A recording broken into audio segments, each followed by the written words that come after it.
How best to say this? Understand that I'm not the kind of person to sit in front of a microphone and believe that what I think will have any profound meaning to your lives. But you see, although what I have to say may upset a few of you, a few months ago I had one of those life-changing moments that forced me to realize that I've made a lot of stupid mistakes in my life. And you know what they say, make films about what you know. The problem was, why should the thousands of you now watching this believe me when I say that video games were to blame? Understand that I've played video games my entire life, starting with Atari and Nintendo, right up till just a few months ago. Over the years, I could only calculate that I've lost thousands of dollars and tens of thousands of hours of my life to them. But when I considered their effect on my life, I had to face the fact that years of gaming had not made me smarter, and button mashing had not improved my reflexes. I was not a kung fu master, I couldn't properly swing a sword, and in a zombie apocalypse, I probably wouldn't last 5 minutes.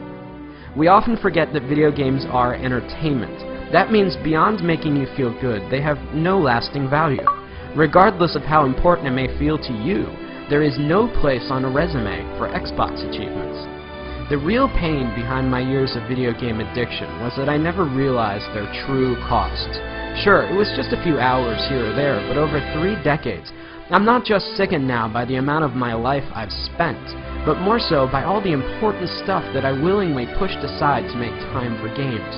For the sake of entertainment, I was willing to give up sleep, health, and ambition. For what? We fool ourselves into thinking that virtual achievements and virtual friends are adequate substitutes for real-life ones. To be blunt, video gamers seem to be fine giving up their real lives for simulated ones, full of depression and loneliness.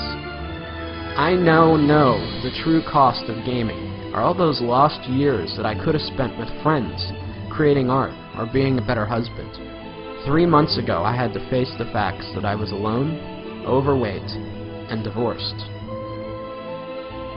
If there's a moral to this lecture, it's that as much as we may want one, life does not have continues.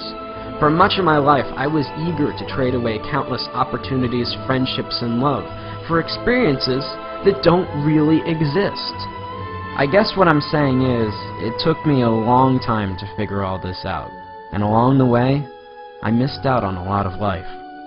At the risk of sounding like an after-school special, don't allow something as stupid as video games consume the best years of your life at the expense of all the greatness you could achieve. Consider this my promise. That's a mistake I don't plan to make again.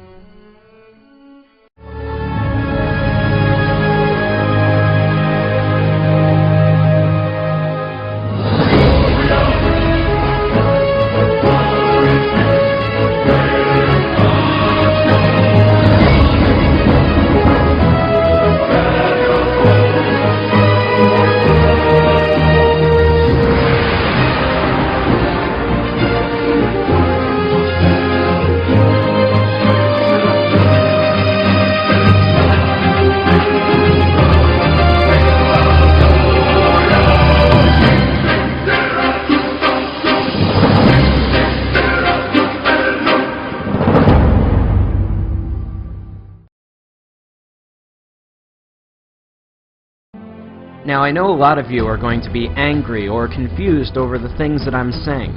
Call me whatever names you like, pretentious or not. Understand that while I don't hate video games or the people that make them, I'm still worried about their overwhelming negative effects that they've had on my generation. But halfway through animating this film, I came across a documentary about the Penny Arcade Convention, and that's when it hit me. Healthy gamers do not dwell away on the games, but instead embrace the community. While there may not be value in the games themselves, anything that brings people together and builds communities that embrace who you really are can't be half bad.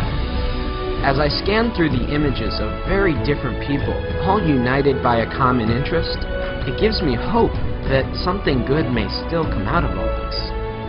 We are the first generation forced to find a balance between letting technology improve our lives or risk allowing it to dominate us. In reality, does Warcraft or Facebook improve your social life, or are you sitting at home alone?